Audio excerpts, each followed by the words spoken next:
She tilted her head, lips curling into that smirk I'd come to recognize too well. "Ah, is the little boy going to cry?" That was her line, the one she thought would break me. But what actually broke her wasn't my tears. It was the moment she realized the lawyer she'd been secretly trying to hire was already working for me. I've been married to Natalie for 8 years. For the first 6, I would have sworn to anyone that we had a strong, steady marriage. We weren't perfect, but we had our routines, our inside jokes, our little rituals. Then 3 months ago, the ground started shifting under my feet. It was subtle at first, Natalie pulling away, distracted during dinner, glued to her phone with the screen angled just out of my sight. She suddenly had an endless rotation of work trips and girls' weekends, though she'd never been that social before. The proof started small: unusual charges on our joint credit card, high-end restaurants during the exact hours she was supposedly working from home, spa treatments in the middle of the week when she claimed she was helping her sister. And then came the hotel receipts, expensive ones, right here in our own city. 2 weeks ago, she announced she was going to Vegas with her friends. She even shoved her phone in my face, scrolling through a group chat full of laughing emojis, hotel confirmations, screenshots of flights. She overcompensated so hard it almost looked real. I drove her to the airport, kissed her goodbye, then circled around and watched. Instead of walking into the terminal, she wheeled her bag straight to the curb, where an Uber scooped her up. We shared locations, so I pulled up the app and followed. Not Las Vegas, downtown Marriott, 10 minutes from our house.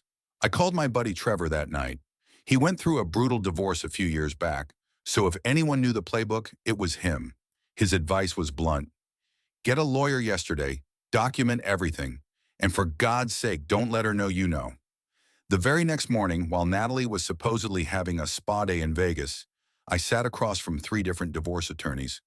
The third one gave me the line that made my stomach flip: "You're actually the second consultation from your household this week." I froze. "Wait, you mean?" She nodded carefully. "I can't take your case. Conflict of interest. But I can recommend my colleague, James Park." That's when it all came together. She wasn't sneaking off with another man. She wasn't hiding some torrid affair.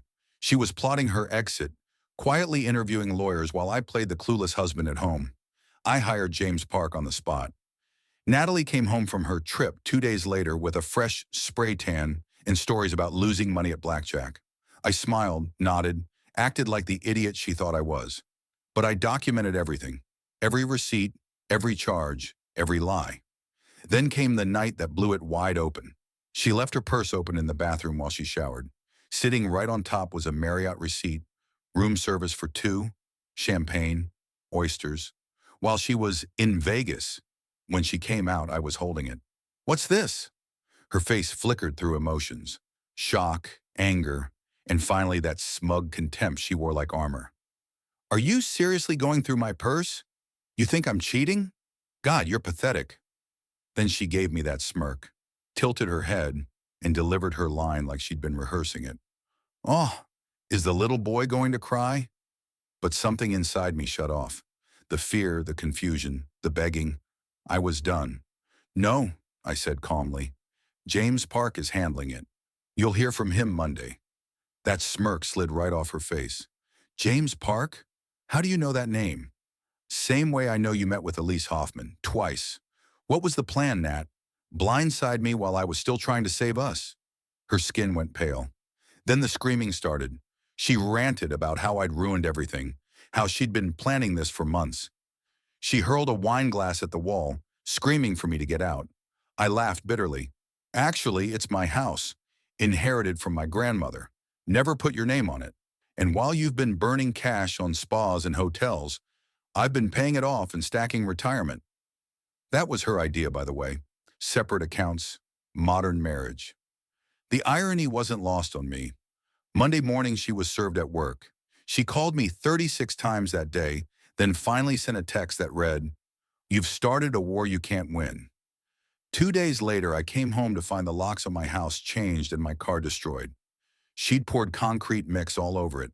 The cops traced the bag of mix straight back to her garage. That's when the dominoes started falling. I reached out to her friend, Melody, the one from that fake Vegas group chat. I sent a polite message. Hope you all had fun in Vegas. Melody replied almost instantly. Vegas? We haven't done a girls' trip in 2 years. Turns out Natalie had fabricated the entire group chat. Screenshots, conversations, all of it. Her sister called me next. Natalie told us you were planning to divorce her. She said you've been abusive. That's when I learned about the recordings, dozens of them, conversations we'd had at home, all chopped up and edited to make innocent things sound threatening. My personal favorite? A clip where I said, I'm going to make a sandwich. She'd spliced it with her yelling in the background so it came out sounding like, you're pathetic.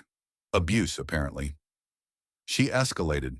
One night at 3 a.m., she staked my yard with signs. An abuser lives here. Police caught her, and she was arrested for violating the restraining order I'd filed. And then Garrett, her coworker, the tax consultant she'd been meeting at the Marriott, flipped. He handed over evidence that the two of them had been orchestrating this for over a year. Financial setups, fake abuse claims, even conversations about how Natalie had been on birth control the whole time because, in her words, she never wanted kids with that loser. The trial was something out of a movie. She showed up in a wedding dress, yes, a literal wedding dress, to remind the court of our vows. The judge told her to change. She tried submitting her doctored recordings, then started live streaming from inside the courthouse until security cut her off. The judge shook his head and said, in 20 years, I've rarely seen such malicious behavior. She was sentenced to 18 months in prison. 2 weeks ago, I got a letter from her. Handwritten. She asked if I'd consider mediation to restore our marriage. I didn't even bother responding.